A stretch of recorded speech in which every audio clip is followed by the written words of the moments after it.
시대적 표현으로 표현을 하는데, 우리가 이제 1000년이라는 시간도 굉장히 긴 시간인데, 그 1000년이 1000년 또 이제 600년 정도가 지나고서 지금 이제 불교가 전 세계적으로 분포가 되어 있죠, 그죠?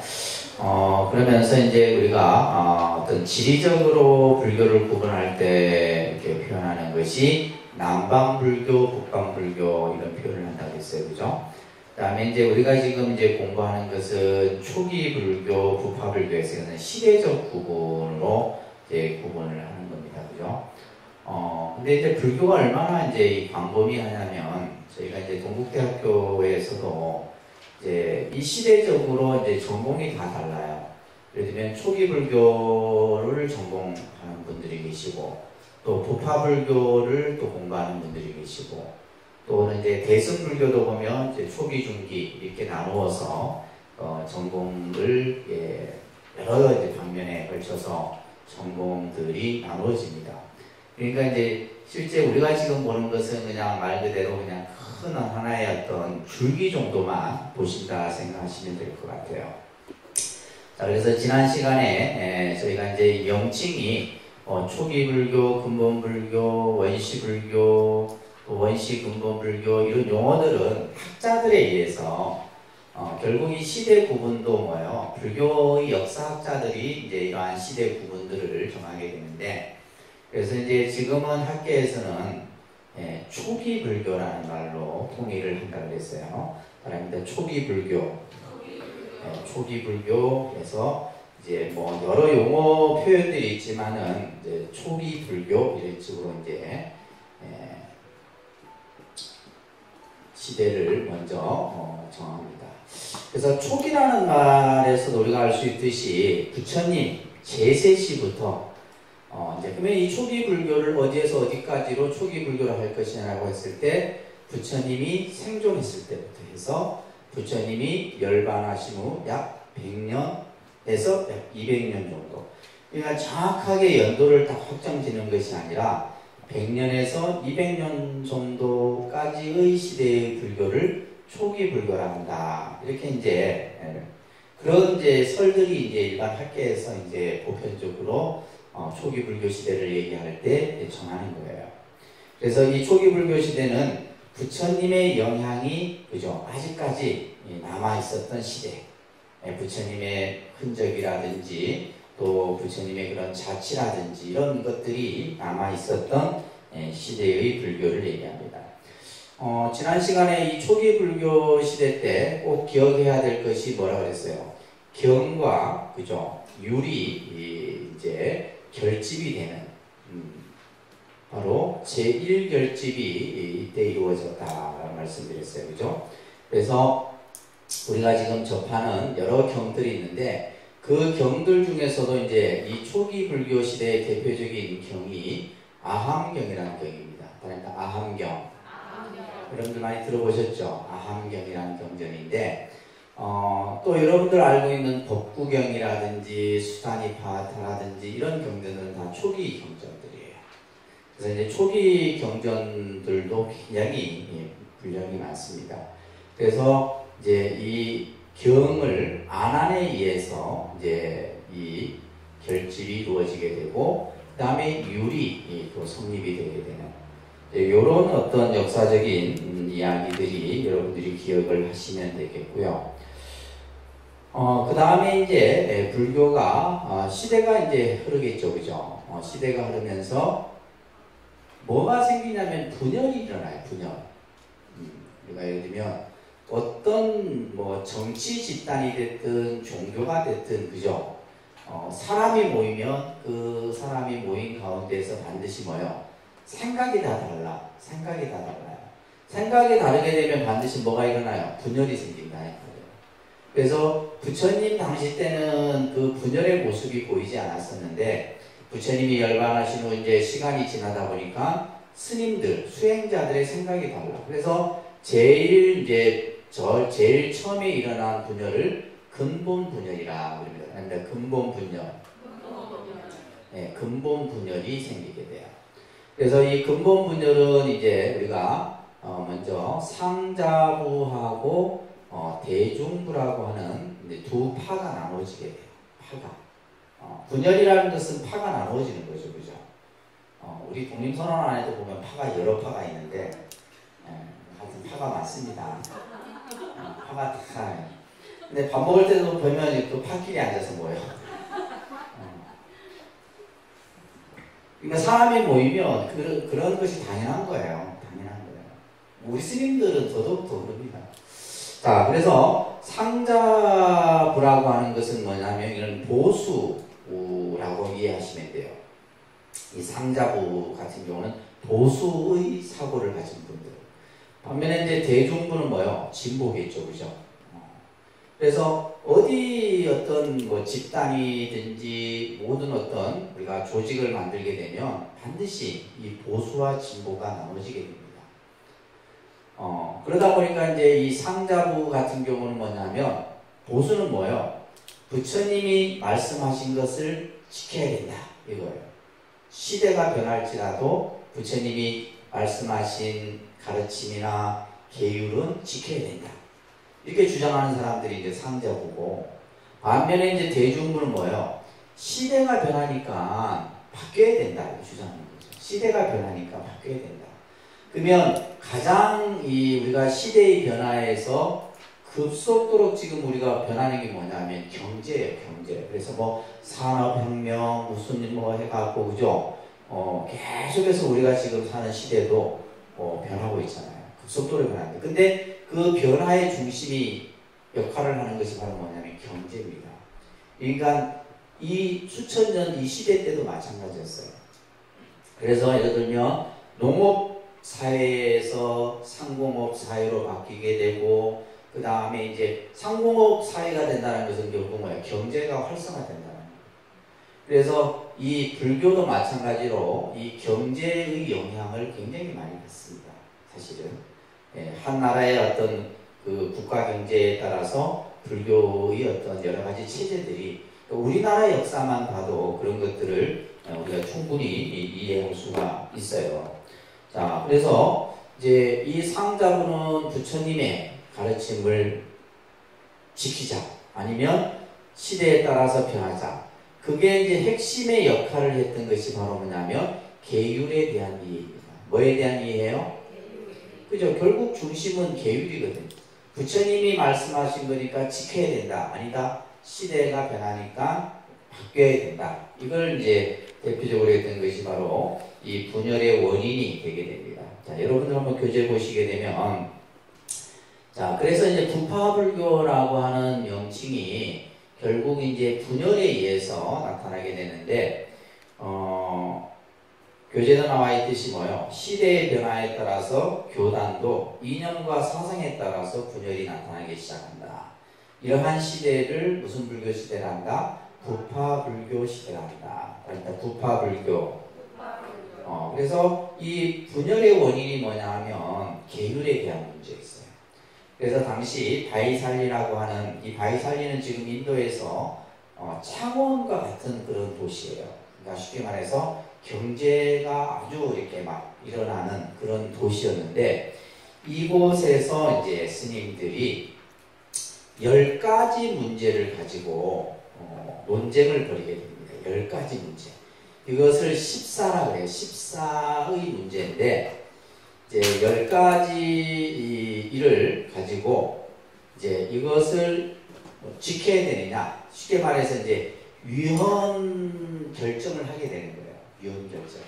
누가 하냐면 당시에 바이샬리에서 700명의 큰 스님들이 모여갖고 이것을 이제 논의를 하게 되는데, 결국은 결론은 뭐냐면 이제 누가 주도권을 잡냐면 상자부가 잡습니다. 상자부가. 그래서 십사비법이라 그래요. 그러니까 십사비법. 이 10가지의 이 논쟁은 그것은 적합하지 않다. 그래서 위헌 결정이 나게 되는 거예요. 그래서 여러분들 이제 교재에도 나와 있는데 어떤 것들이 있냐면 금은정을 소유할 수 있다. 뭐에 대한 문제예요? 스님들의 사유재산에 대한 문제예요. 지금도 이제 우리가 보면 이 지금 뭐 어떤 재산에 대한 문제, 음식에 대한 문제가 이미 2000년 전부터 논쟁의 소지가 됐습니다. 그래서 금은정을 소유할 수 있다. 그 다음에 우유를 마실 수 있느냐 없느냐. 우유, 그죠? 요즘에 저도 뭐 우유를 마시는데 병원에 가면 스님 꼭 우유를 드셔야 된다고 해서 하나하나 이제 마시려고 노력을 해요. 그래서 우유를 마셔도 되느냐 안 되느냐. 그 다음에 소금을 소유할 수 있는, 이 당시에 소금은 하나의 어떤 경제적인 가치가 있었어요. 지금처럼 우리가 어떤 뭔가 이렇게 물건을 교환할 수 있는 이런 역할을 할 수 있는 게 소금이었는데, 그런 소금을 소유할 수 있느냐 없느냐 문제. 또 여기는 안 나와 있지만 뭐냐면 발효되지 않는 이제 어떤 즙이죠, 즙 이런 것들. 쉽게 말해 포도주 이런 것들. 그러니까 이거 율장에 보게 되면, 부처님이 제정하신 율장에 보게 되면 어떤 것이 있냐면 마셔도 되는 음료, 마셔서는 안 되는 것들이 있어요. 근데 우리 신부님들은 포도주 드시잖아요. 그 성당에서 포도주. 근데 율장에 보게 되면 포도주는 마셔도 되는 음료에 들어가요. 그러니까 스님들 와인 마시는 거에 대해서 뭘 하면 안 돼요. 율에 어긋나는 게 아니에요. 근데 단지 뭐예요? 취하면. 그래서 여러분들 보면 우리 이제 사찰에 보게 되면 사찰에서 이렇게 제조하는, 발효하는 그런 뭐 솔차라든지 이런 것들이 사찰에서 유래가 많이 돼요. 저희 통도사도 보면 그 암자에서 비구니 스님 성남산가 내원산가 그래요. 하여튼 이렇게 뭐 열매를 해갖고 이제 숙성을 시켜갖고 즙을, 근데 많이 마시면 찌기가 오르는 거예요. 그걸 이제 큰 자리에 이렇게 올려서 보내고 하는데, 그러니까 그런 것들에 대한 문제. 또 하나는 이제 중요한 건데, 정오를 지나서 공양을 해도 되느냐 안 되느냐의 문제. 이건 뭐냐면 스님들이 어디 멀리 나갔다가 시간이 이제 지나버리잖아요. 그래서 우리가 이제 율장에 보게 되면 그런 말 있죠. 때 지나면 절에서는 공양 못 먹는다 이런 얘기잖아요. 우리 스님들도 마찬가지예요. 때가 지나서는 공양을 따로 뭘 차려달라든지 공양을 이렇게 할 수가 없어요. 그래서 그런 문제들, 이런 문제들을 가지고 이제 뭘 했어요? 700명의 스님들이 바이찰려에 모여서 이제 논쟁을 했는데, 결국은 뭘로 결정이 됐다? 비법으로 결정이 된 거예요. 비법. 그러면서 이제 상자부의 결정이 받아들여졌잖아요. 자, 근데 여기서 중요한 거예요. 그러면 대중부의 생각, 진보적 생각을 가진 스님들이 따르겠어요, 안 따르겠어요? 안 따릅니다. 그럼 어떻게 되겠어요? 서로 각자 마이웨이를 하는 거예요. 그래서 이 근본 분열이 나중에 뭘로 나타나냐면 지말분열로 나타납니다. 아닙니다. 지말분열. 지말분열이라는 말은 뭐냐면 더 세부적으로 분열이 나타납니다. 그래서 나중에는 18개에서 20개의 부파로 나눠지게 돼요. 그래서 우리가 이제 흔히 여러분들이 이제 불교 공부하시면서 불교가 어렵다라는 이유 중에 또 한 이유가 이 부파불교 시대의 영향이 커요. 왜 그러냐면 똑같은 부처님 말씀을 가지고 20개의 부파가 각기 다 해석이 달라. 그죠? 무슨 말 이해되세요? 예를 들면 반야를 설명하는데, 그죠? 반야라는 이것을 설명하는데 20개의 부파가 그 설명이 각기 다 달라요. 근데 큰 틀에서 보면 똑같은 말인데 서로 이제 각자가 이제 주장하는 논증이 다 다르다 이 말이에요. 그러다 보니까 어떻게 돼요? 불교에 대한 이해가, 또 예를 들면 교리적인 설명들이 복잡해지는 거예요. 지금 우리가 예를 들면 한국 불교가, 그죠? 뭔가 이렇게 흩어져 있는 느낌이 들어요. 왜냐면 우리나라에 지금 한국 불교의 종단이 100개가 넘습니다. 100개가. 그 중에서 이제 조계종이 이제 가장 중심이지만은 태고종, 천태종, 무슨 종 해갖고 100개가 넘어요. 기독교는 더 많습니다. 부파가 기독교는 더 많아요. 그러니까 기독교 같은 경우 통제가 안 되는 거예요. 각자 자기 파대로 노니까. 그 대신 이제 카톨릭은 뭐요? 딱 한 교단 한 교구예요. 카톨릭 같은 경우는 이게 이제 딱 어떤 중심이 잡혀 있죠. 그래서 모든 종교가, 그러니까 이런 여러분들이 이제 설명을 들으면서, 불교의 여러 가지의 모습들이 이런 어떤 역사적 과정을 통해서 나타나고 있다라는 것을 여러분들이 먼저 좀 이해를 하셔야 됩니다. 자, 그래서 교재 보시게 되면, 그래서 분열은 200년 정도 시간이 흐르면서 몇 개 부파로 나누어졌다? 20개 부파 정도로 나누어졌다. 이렇게 되어 있죠, 그죠? 그래서 대중부 계통에서는 9개 부파, 그 다음에 상자부 계통에서는 몇 개 부파? 11개 부파가 나누어지게 됩니다. 자, 여기에서 이제 이 부파불교 시대의 또 특징이 뭐냐? 우리가 지난 시간에 부처님의 말씀을, 그죠? 크게 세 가지로 우리가 딱 정리해서 설명을 하면 3장이라는 말을 제가 했었어요. 기억나세요? 네, 3장. 따라합니다. 3장. 3장입니다. 쌈장이 아니고 3장. 그래서 이제 이 장자가 한자를 할 수 없이 쓰는데 이 장자는 감출장자예요. 마치 저장되어 있다 이런 뜻이에요. 부처님의 말씀을 크게 세 단락으로 이렇게 나누는데 첫 번째가 경이라고 했어요. 그러니까 경, 율, 논. 이 경율론 3장이라고 이거는 외우셔야 돼요. 이걸 외우셔야 됩니다. 그러니까 경율론. 자, 경은 뭐예요? 부처님의 말씀을 모아놓은 것을 경이라고 해요. 그죠? 부처님의 말씀을 다 이렇게 마치 날실을 엮어서 하나하나 다 꿰어서 모아놓은 것을 경이라 그래요. 그 다음에 율은 뭐냐면 부처님께서 지켜야 될 윤리적인 행위에 대해서 규정해 놓은 것을 율이라 그래요. 그래서 이제 우리 스님이 되기 위해서도 뭘 해요? 수계를 하고, 여러분들이 불자가 되기 위해서도 뭘 해요? 수계를 했죠. 그러면 그런 수계와 관련된 내용들이 전부 어디에 있어요? 율에 가 있는 거예요.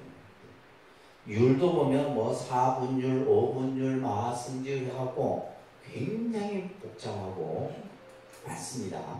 그리고 예를 들면 이제 우리가 받는 출가자들이 받는 계하고 여러분들이 받는 계가 또 다르고, 그러니까 여러분들 같은 경우는 나중에 설명하겠지만은 5계를 받고 나면 보살계를 받고 이렇게 받으셔야 돼요.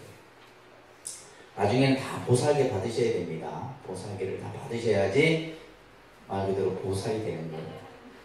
자, 그래서 이거는 뭐야? 율은 우리가 수행자로서 또 불자로서 지켜야 될 윤리적인 행위에 대해서 말씀해 놓은 것이 율이에요.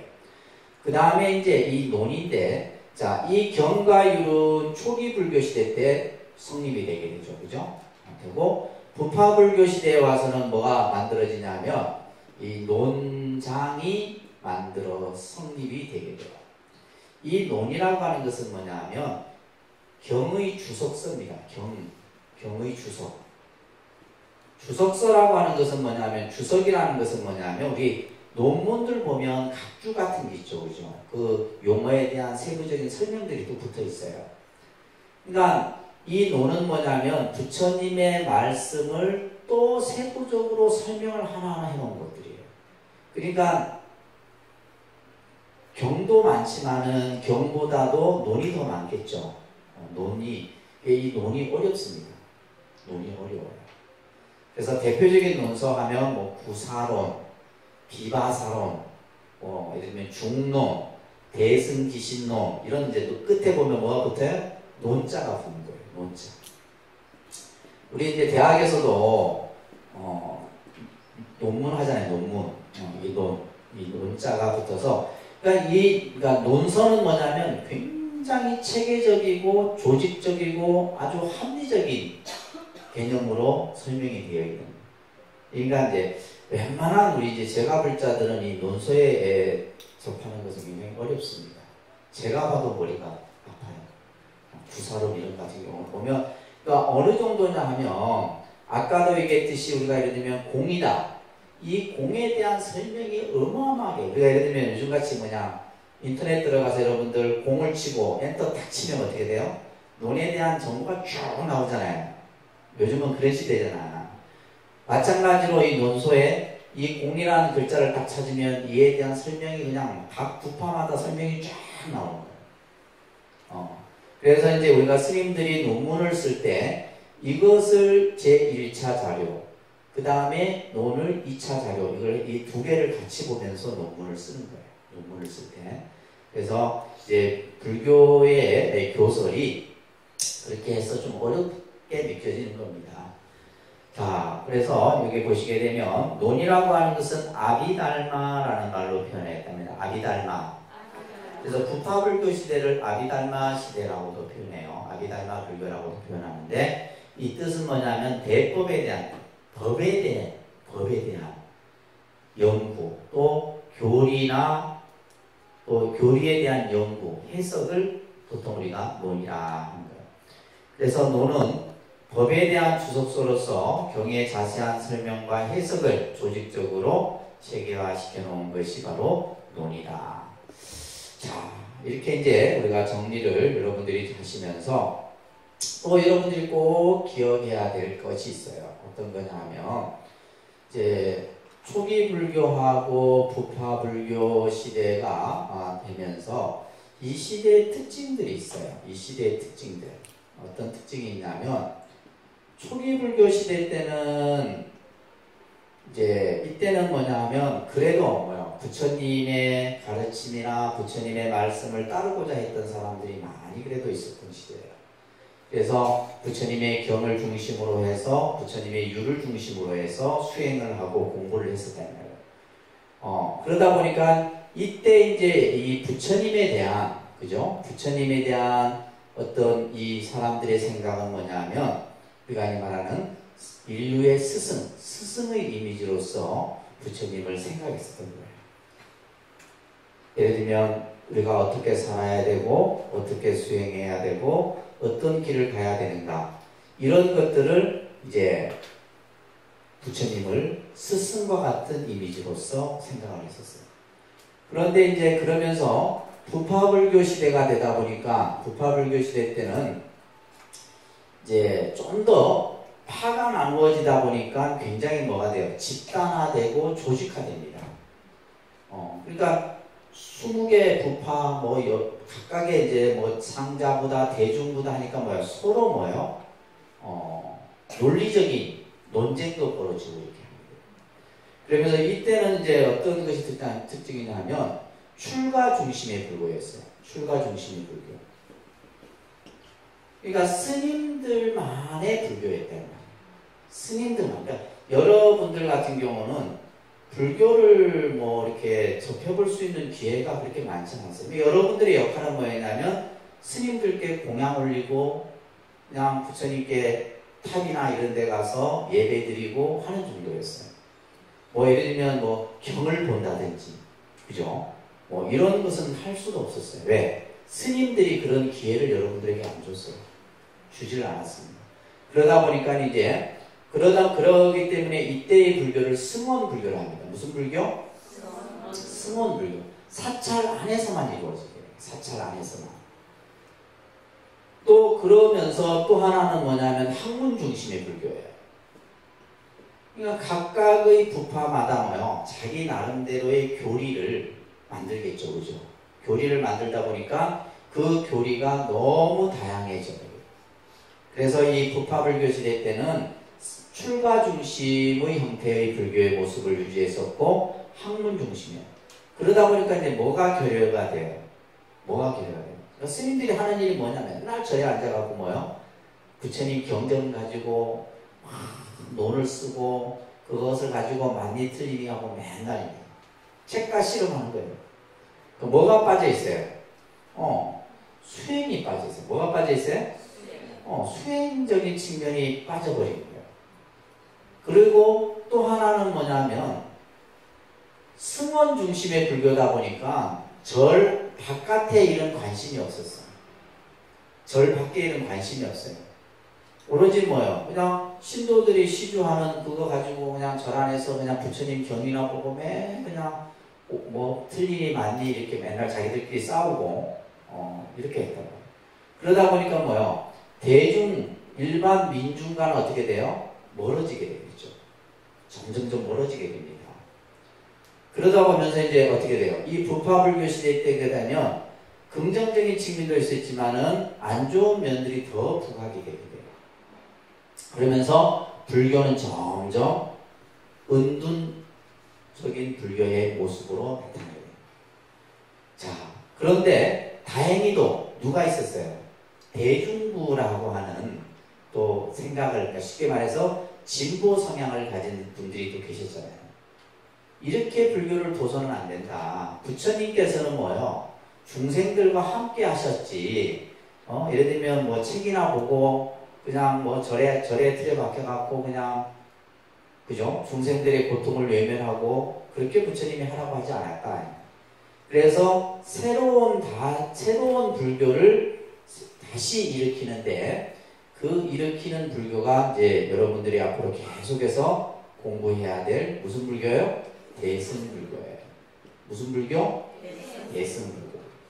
그래서 우리가 이제 그 이념으로서 소승이라는 것은 이제 소승과 대승을 조금 여러분들이 이해를 하면 좋은데, 자, 교재 보시게 되면 소승은 이 용어는 히나야나라는 뜻을 가지고 있어요. 그러니까 히나야나. 이거는 이제 작은 수레라는 뜻이에요. 작은 수레. 그러니까 쉽게 말해서 소승은 뭐예요? 자기 혼자예요. 자기 혼자 타는 것을 의미하는 거예요. 쉽게 말하면 자전거 정도겠죠. 그죠?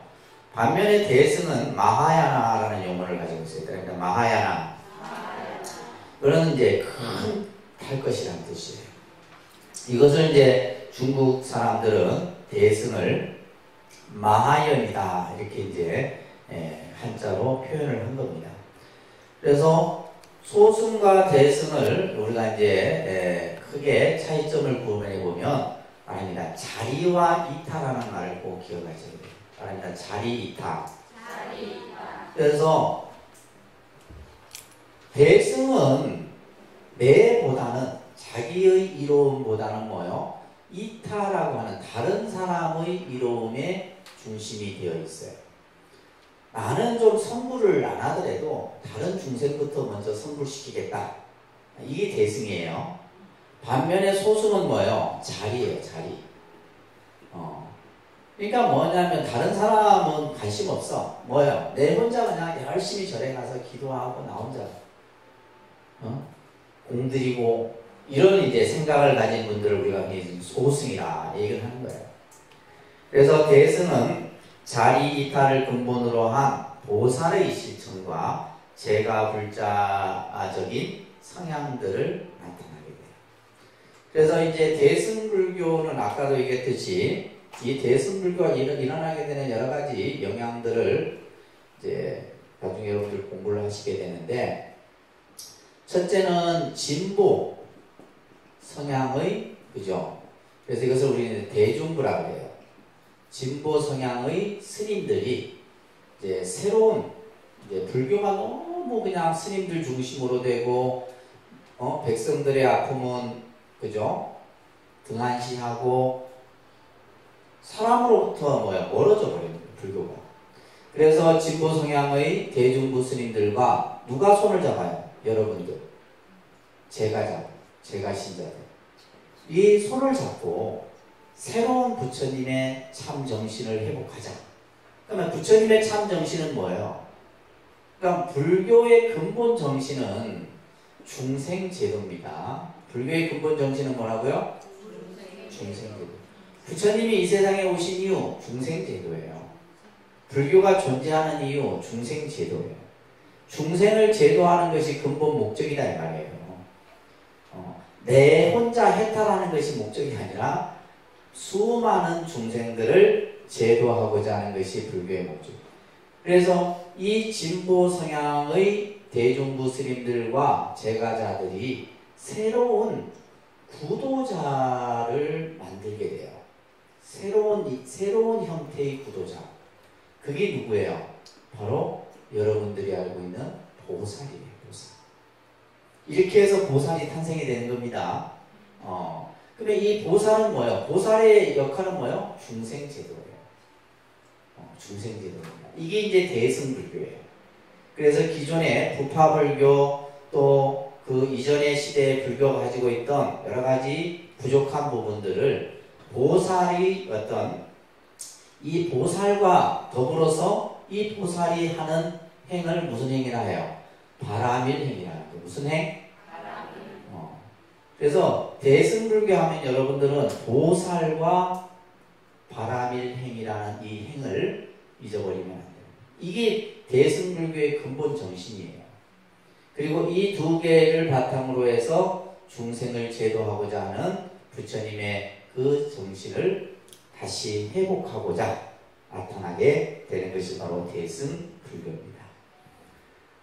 자, 그래서 여러분들 교재 보시면 대승불교가 일어나게 되는 원인에 예를 들면 부파불교 시대에 잘못된 부분들이 있었다고 그랬어요. 그죠? 어떤 것들이었어요? 교리에만 치중해요. 그래서 사실은 여러분들이 불교를 공부하는 건 좋은데 요즘 우리 불교를 보면 너무 공부에만 빠져요. 사실 공부를 하는 이유는 뭐예요? 행을 하기 위한 거예요. 그죠? 여러분들 머릿속에 뭐 불교가 이렇고 저렇고 막 그냥 논리적으로 이해하는 것도 중요한데 그것을 내가 올바르게 실천하기 위해서 여러분들이 공부를 하는 겁니다. 그걸 꼭 명심하셔야 돼요.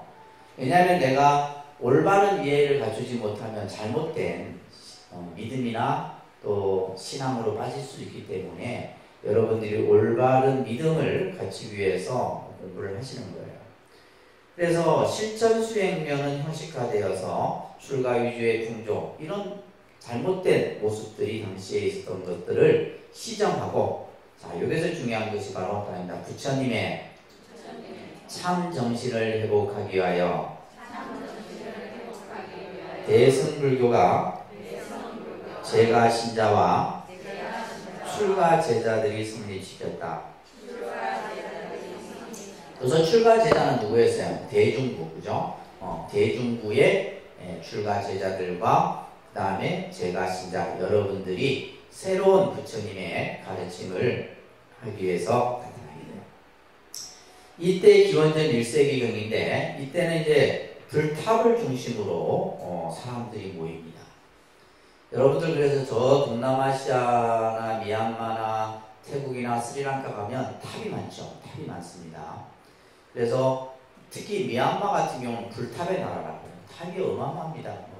저 미얀마 성지순례 가보신 분들은 아시겠지만 탑이 절은 잘 안 보여도 탑은 동네마다 다 있어요. 그러니까 이제 당시에 사람들은 뭐냐면 탑에 가서 그 탑에는 뭐가 있어요? 부처님의 사리를 모셔놓고 또 큰 스님들의 사리를 모셔놓은 이런 탑들이 이제 쭉 나타나게 되는데 그 탑에 뭘 해요? 탑을 중심으로 이것을 우리는 불탑이라고 해요. 그런데 불탑. 그러니까 우리나라 같은 경우는 이제 법당 앞에 이제 대웅전을 중심으로 해서 쌍탑 내지 일탑 정도지만은 그 미얀마 이런 데는 온 마을이 다 탑이에요. 온 마을. 그래서 이 불탑을 중심으로 뭐가 이루어지냐면 예배가 이루어지게 되고 예배, 공양, 찬탄, 이것이 이루어지게 됩니다. 그래서 예배, 공양, 찬탄이라고 하는 요 내용이 어디에 나와요? 우리 사경하시는 분들은 법화경의 핵심이에요. 법화경의 핵심이 예배, 공양, 찬탄이에요. 그래서 이 법화경 같은 경우는 대승 초기 경전이에요. 그래서 법화경이 이제 가장 그 영향을 많이 미치게 돼요. 그래서 법화경에 보면 다보탑도 나오고 땅속에서 탑이 올라오고 탑신앙과 관련된 얘기들이 굉장히 많이 나오죠. 화엄경도 마찬가지고 그래서 이제 이러한 어떤 탑을 중심으로 예배하고 찬탄하고 공양 올리는 이런 것들이 이제 나타나게 되는 겁니다. 그래서 대승주의자들은 부처님과 같은, 그죠? 나도 부처가 될 수 있다. 누구나가 다 부처의 마음을 가졌다. 라고 하는 것을 스스로 뭐 하게 돼요? 자각하게 됩니다. 이게 중요한 겁니다. 여러분들이 불자로서 제일 먼저 가져야 될 것이 뭐냐? 뭐야? 나는 반드시 뭐 할 수 있다? 성불할 수 있다. 이것이 먼저 갖춰져야 돼요. 성불에 대한 자각이 있어야 됩니다. 성불에 대한 자각. 나는 어떻게 부처가 돼? 난 부처가 될 수 없어. 이런 생각 가지시면 안 돼요. 나는 언젠가 반드시, 그죠? 성불할 수 있다라는 자각과 그것을 이루기 위해서 스스로를 뭐라 그래요? 구도자로서의 보살이라 얘기하시는 거예요. 그래서 우리가 불교에서 여러분들을 보살이라고 하는 것은 여성 불자라 해서 보살이라는 칭호를 주는 게 아닙니다.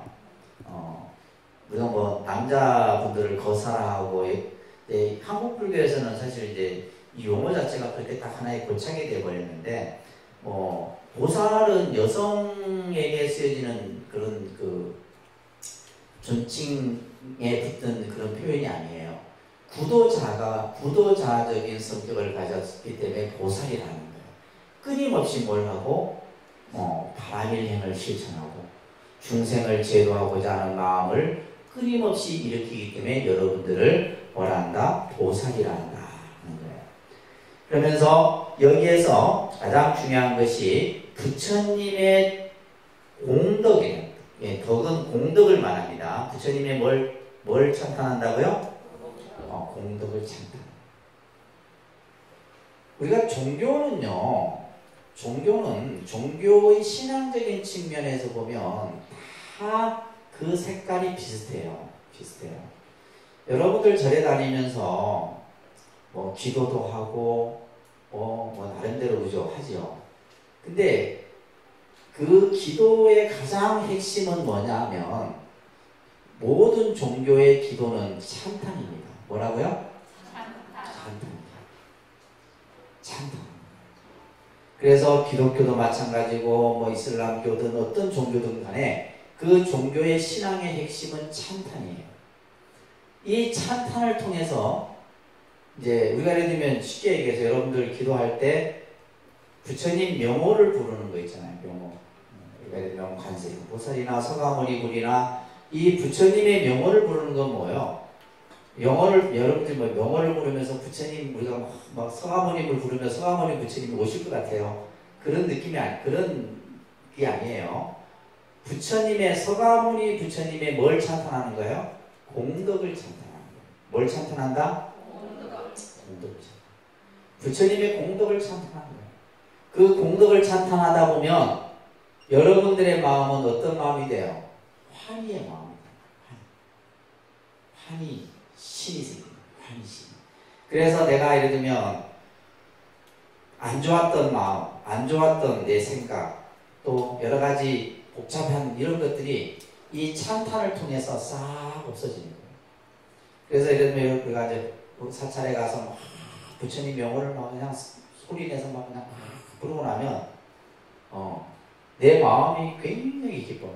근데 우리가 예를 들면 슬퍼서도 눈물이 나지만은 환희의 눈물이 납니다.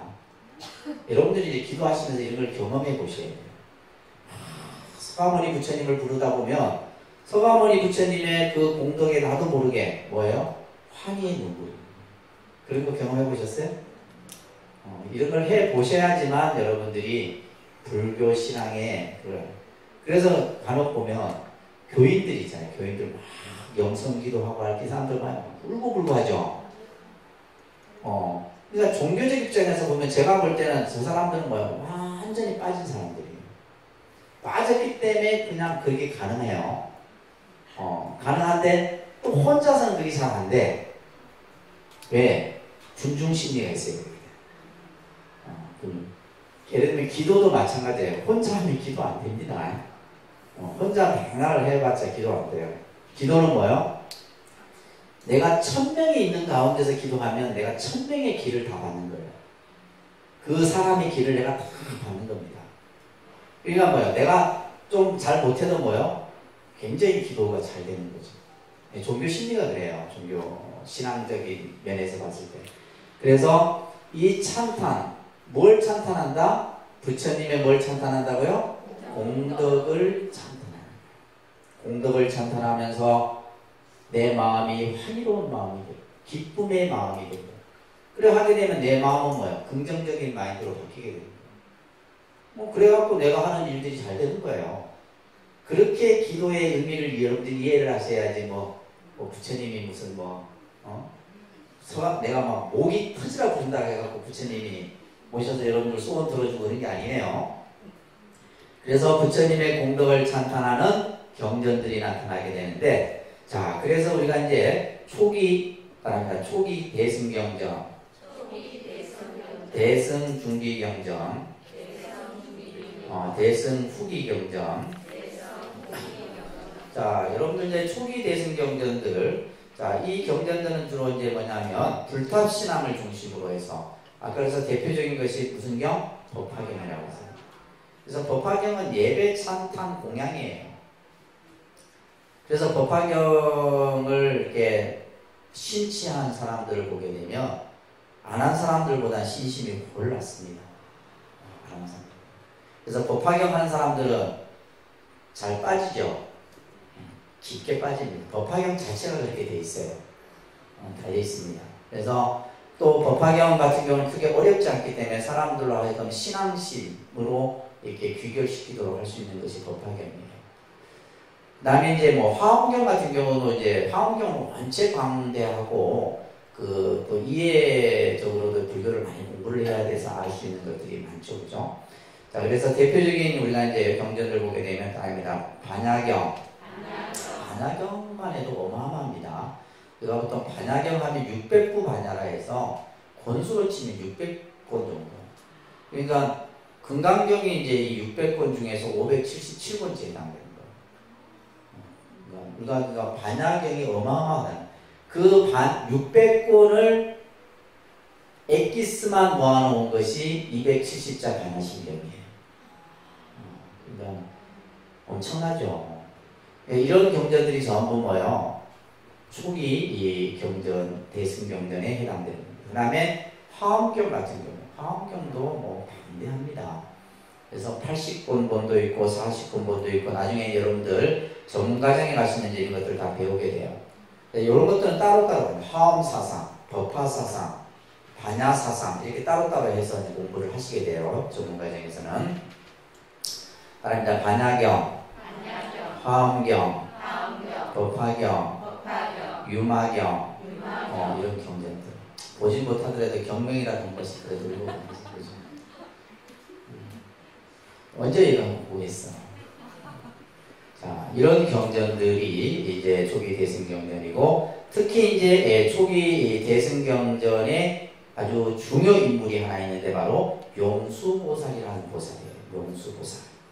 이 용수보살은 반야 사상을 중심으로 해서 이제 그 논설을 하나 저술을 하게 되는데, 중론이라고 하는 중론, 유명한 논서죠. 중론을 저술을 하시고, 또 100권 정도의 대지도론, 이 대지도론은 이제 100권인데 권수가 600권 반야경을 주석해 놓은 거예요.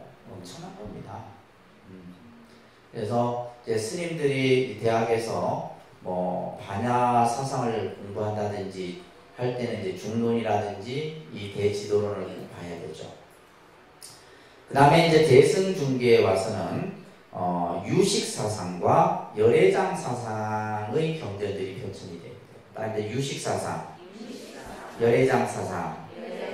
유식사상 같은 경우는 뭐냐면 마음의 심리 구조를 불교적 입장에서 쭉 풀어놓은 거예요. 유식이라고 하죠. 유식. 그래서 우리가 흔히 말하는 심리학의 원조입니다. 심리학. 프로이드 심리학보다도 이 불교의 유식이 먼저 더 우리의 마음 구조들을 전부 규명해 놓고 있어요. 그 다음에 열애장 사상은 이제 불성 사상과 더불어서 아주 중요한, 우리 마음 안에 뭐가 있다는 거예요. 열애장이 있다. 중생의 마음 안에 뭐가 있다? 열애장이 있다라는 그러한 내용을 담고 있는 경전들인데, 따라합니다. 승만경, 열방경, 해신일경, 능가경, 대승기신노. 그죠? 제목만 걸고도 그죠? 그 다음에 이제 육아사지론 같은 경우도 있고, 그 다음에 이제 석대승론, 유식삼십송, 이런 것들은 이제 저희가 대학원의 박사나 석사 과정에서 이런 것들은 이제 원저로 이렇게 공부를 합니다. 어마어마해요. 불교가, 그러니까 여러분들은 그냥 불교를 어렵다 생각하지 말고, 불교가 부처님의 말씀이 너무너무, 광대무변하구나, 알 수 없습니다. 이게 언제 다 공부를 할 거예요? 지금 이제 기본이 이제 들어와갖고. 그래도 안 늦었어요. 이제 눈이 심심할 때까지 한다 생각하고 하시면 돼요. 그 다음에 이제 대승 후기에 와서는 이제 밀교라고 하는, 이제 또 교가 성립이 되어지게 됩니다. 자, 이런 기본적인 내용들을 여러분들이 바탕으로 해서 보시게 될 텐데, 자, 맨 뒤쪽에 보시게 되면, 자, 2600년 동안 불교가 초기 불교, 대승불교, 특히 이제 대승불교에 와서 두드러진 점이 이제 아까 이제 부처님에 대한 사람들의 생각이 초기 불교는 뭐예요? 부처님을 길을 인도해주는 안내자, 또 우리의 스승, 이런 이미지로 생각했어요. 그런데 이제 부파불교에 와서는 뭐예요? 그 각자의 생각들이 너무 또 달라. 그런데 이제 대승불교에 와서는 이제 부처님을 어떻게 바라봤냐면, 이제 뭘로 바라봤어요? 이제 신격화시킨 거예요. 부처님을 뭐 시켰다? 신격화시킨 거예요. 그러니까 이것에 또 가장 영향을 준 게 법화경이에요. 법화경. 그래서 뭐, 예를 들면 부처님 명호만 불러도 뭐예요? 모든 것이 다음 생에 부처가 되고 깨달음을 얻을 수 있고, 또 예를 들면 이제 우리가 뭐 무량수경이라든지 이런 경전에 보게 돼도 나무아미타불을 10번만 불러도 극락세계에 왕생하고, 이런 이제 내용들이 뭔가 불교가 종교 신앙적으로 굉장히 이렇게 막 강해지는 이런 모습들이 이제 대승불교에 와서 나타나게 됩니다. 그래서 뭐 어린아이가 흑장단으로 이렇게 부처님의 형상만 이렇게 그려도 그죠? 다음 생에 성불할 수 있고, 이런 이야기들이 법화경에서 많이 나오잖아요. 다 그런 얘기들입니다. 자, 그런데 이제 우리가 생각해야 될 부분이, 왜 인도에서 불교가 지금은 그죠? 어떤 역사적 흔적만 남아있고 불교를 믿는 사람이 없어요. 전부 인도는 지금 힌두교가 거의 한 7, 80%, 그 다음에 기독교, 아주 극소수의 불교 신자들이 있는데, 지금도 이 불교를 믿는 사람들은 아주 천민 계층의 사람들만 불교를 믿는다라고 합니다. 근데 이제 인도에서 불교가 멸망하게 된 가장 이제 여러 가지 요인들이 있는데, 가장 큰 것은 뭐냐면 이슬람교에 의해서 불교가 전부 다 없어집니다. 이슬람 교도들에 의해서. 그래서 이제 여러 가지 요인들을 우리가 이제 학자들이 정리를 해놨는데, 내부적 요인은 지나친 학문적인 중심에 걸려 있어요. 그래서 우리가 불교가 어떤 실천지향주의가 돼야지, 너무 학문 연구에만 집중돼 있어도 문제가 되게 되는 거죠. 그 다음에 두 번째는 출가 교단이 적었다는 거예요. 출가한 어떤 이런 모습, 교단의 형태들이 적었고, 그 다음에 이제 세 번째 같은 경우는 뭐냐면, 불교가 이제 역사적으로 보면 꼭 내리막길을 걸을 때 이런 일들을 하죠. 너무 어떤 비호를 많이 받다 보니까 불교가 소비 향락적으로 이렇게 퇴폐적으로 몰락하는 이런 모습들. 우리나라도 보면 가장 대표적인 것이 고려불교잖아요. 고려불교가 이제 고려 후기 때 불교는 거의 아주 이런 모습을 갖추게 됩니다. 그러면서 일반 대중들과 그 대중들의 아픔을 함께하지 않았다라고 하는 이런 부분들. 그러니까 불교가 멀어질 수밖에 없죠, 그죠? 그 다음에 이제 불교가 밀교화되었다라고 하는 점. 그래서 밀교라는 종교는 좀 아주 특이합니다. 불교적인 요소도 있고 힌두교적인 요소도 있고 또 인도의 신화적인 요소도 다 복합적으로 이렇게 갖춰진 것이 이제 밀교예요. 그래서 이제 우리가 지금 대승불교이지만은 종교 의식은 전부 밀교입니다. 우리가 지금 하고 있는 제의식, 천도제, 뭐 수육제, 또 뭐 예수제 이런 의식들이 전부 다 뭐예요? 밀교 의식이에요. 밀교 의식. 그러니까 밀교적인 요소가 지금 이제 우리 곳곳에 아직도 남아 있죠, 그죠? 자, 외부적인 요인으로는 인도에서 불교가 사라진 가장 큰 요인이 바로 바라문교의 부활이고, 아까도 얘기했듯이 이슬람 교도들에 의해서 전 불교가 아주 몰락을 하게 되는. 그다음에 이제 회교도의 박해에 의해서. 그래서 이제 어떤 내부적인 요인과 외부적인 요인들이 함께 어우러져서 지금은 이제 불교라는 종교가 인도에서 이렇게 발생이 됐지만은 오히려 지금 어디 쪽에 동남아시아 권에 이제 불교가 크게 확산이 되어 있고, 그 다음에 이제 동북아시아, 아시아 쪽, 그죠? 그 다음에 이제 중국이나 일본, 우리나라 이쪽에 이제 불교가 있고, 지금은 이제 유럽 쪽도 이제 불교가 점차 확산이 되고 있는데, 유럽 같은 데는 이제 주로 종교적인 측면보다는 학문적인 측면 쪽에서 불교를 많이 연구도 하고 있는 그런 모습들이 이제 보이게 됩니다. 자, 그래서 불교가 2600년 동안에 이런 시대적인 발달 과정들을 겪었고, 그 중간중간에 몇 가지 특징들만 여러분들이 기억을 꼭 하시기 바랍니다. 자, 다음에 초기 불교, 부파 불교, 대승 불교, 대승 초기 불교, 대승 중기 불교, 대승 후기 불교. 그렇게 해서 이제 그 초기 불교는 경과 유리 결집이 되고, 부파 불교는 논이 성립이 되고, 대승 불교에 와서는 그죠? 여러 경전을 중심으로 해서 법화경이나 한야경이나 또 유식이나 열애장 사상 이런 것들이 그래서 이제 전체적으로 머릿속에 이렇게 딱 그 맥락을 여러분들이 그리고 계셔야 됩니다. 아시겠죠? 이거는 뭐 그냥 큰 가지 정도만 이해하는 거고, 이제 세부적으로는 이걸 가지고 이제 계속해서 공부를 해 나가십니다. 여러분들 그